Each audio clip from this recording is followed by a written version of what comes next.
reiškia jie vertina, kad tai apsimoko. Blogo ir Kantabanko projektas, kuris buvo ir Vazapo konferencijai, man regis įvertintas kaip gana sėkmingas. Mes šnekam daugumą, dabar žinai, blogose, tai Parkas LT hostingo įmonė. Šiokie tokie rezultatai kampanijos, jūs matot, kaip mes ten, ne tik blogose buvo ta reklama, tai buvo tokia iš tikrųjų testinė reklama, palyginti kaip reklama blogose versus reklama tradiciniuose kanaluose efektyvi ar ne.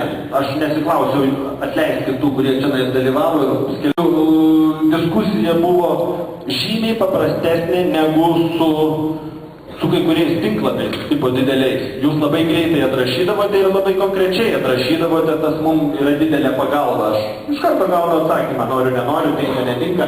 Mums reikėjo nuspręsti, kurioje vietoje ta bus reklama, kiek jinai kainuos. Ir blogiausias klausimas, kaip paimti pinigus.